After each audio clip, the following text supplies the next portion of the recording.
Incorporate हो गया बेटा। अब ये क्या कहेगा, ये ऑर्डर करेगा होस्ट सेल को टू सिंथेसाइज इट्स कॉपीज बनाने की। ठीक है, बना दिया भाई। अब ये बैक्टीरियल सेल को ही कहेगा कि जस्ट मेक कैप्सिड ऑल्सो, यानी कि मेरी कोटिंग भी बनाओ। ठीक है, वो लोग कोटिंग भी बना देंगे बेटा।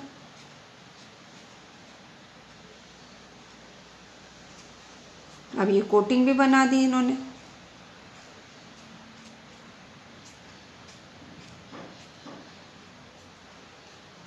इस तरह से जब ये कोटिंग बन जाएगी तो उसके बाद ये बैक्टीरियल सेल को रप्चर भी कर सकते हैं बेटा, और रप्चर नहीं भी कर सकते।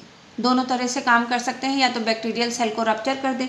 जब रप्चर कर देंगे तो now the bacteria comes outside the viruses come outside the bacterial cell and infect other cell, दूसरी सेल्स को इन्फेक्ट कर देंगे। तो this is how they reproduce inside the host cell. तो सिंपली हम क्या कह सकते हैं, that is the viral DNA incorporate with the host DNA and then they take over the machinery of the host की मशीनरी का take over कर लेते हैं and start synthesize their own DNA as well as the protein code. किससे synthesize करवा रहे हैं, host से सिंथेसाइज करवा रहे हैं। और फिर जब वो नंबर इंक्रीज हो जाता है तो होस्ट की सेल को रप्चर करके then they come out and infect other cells also. Okay, अब बात आती है कि वायरस की वैक्सीन्स बहुत इजीली अवेलेबल नहीं होती, वो I just tell you later on. And second more thing, हमारी बॉडी के अंदर इनके अगेंस्ट इम्यूनिटी डेवलप करने का एक प्रोसेस होता है that you will study in the 12th standard also. तो this is about the viruses. Now we come on to the next thing कि वायरस से कौन कौन से ह्यूमन बीइंग के अंदर डिजीज हो सकती है। तो सिंपली जो वायरस से डिजीज होती है that is called as mumps. Mumps क्या होते हैं बेटा, हमारी बकल कैविटी में पैरोटिड ग्लैंड होती है बेटा। 10th क्लास में आपने पढ़ा होगा पैरोटिड ग्लैंड सलाइवरी ग्लैंड है, largest salivary gland. When the infection, viral infection occur in the parotid gland it causes mumps. Okay, क्या कॉज करती है, mumps. So viral infection in the parotid gland which is a salivary gland, saliva release करने वाली gland है जो क्या cause करती है, मम्स। स्मॉल पॉक्स आप लोगों ने सबने नाम सुना होगा बेटा, जिसको चेचक कहा जाता है। Small pox is also a viral disease बेटा। नेक्स्ट थिंग आता है हर्पिस। हर्पिस सिंपली हरियाणा में इसको करात के नाम से जाना जाता है बेटा। आप लोगों ने शायद ही कभी देखा हो, अपने पेरेंट्स से पूछना कि क्या होती है, तो वो actually herpes is a viral disease, वो वायरस से होती है। ओके, इन्फ्लुएंजा,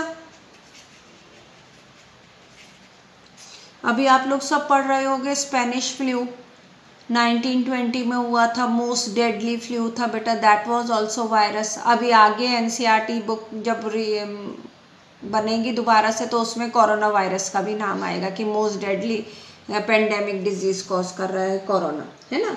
इसके अलावा AIDS in the human being, that is also due to the virus.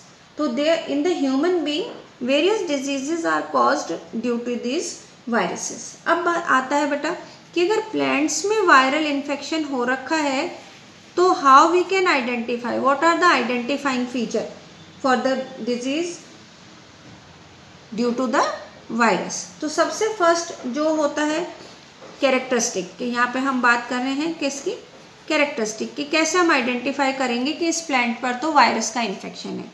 तो सबसे पहले तो मोज़ेक पैटर्न। अब ये मोज़ेक पैटर्न क्या होता है बेटा, मोज़ेक पैटर्न मतलब इरेग्युलर पैटर्न, कुछ भी कहीं पे भी हो जाता है, पैचेस आ जाते हैं छोटे छोटे अलग अलग, कोई पर्टिकुलर मैनर में नहीं होता, तो उसके लिए वर्ड यूज होता है मोज़ेक पैटर्न। सेकंड आता है बेटा लीफ रोलिंग, यानी लीफ कर्ल हो जाती है, ठीक है, rolling and curling. Leaf roll हो जाती है और कर्ल हो जाती है।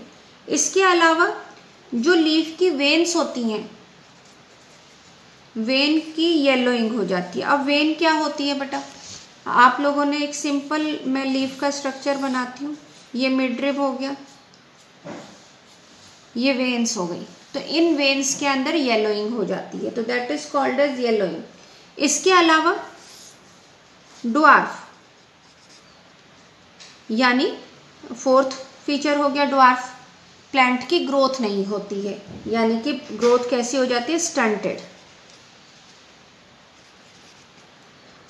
ग्रोथ हो जाती है, यानी छोटा पौधा रह जाता है। तो these are the characteristic feature. तो again one question can come, I just give the assignment and in those assignment I will give all the questions also. Okay, तो this is about the viruses. Thank you.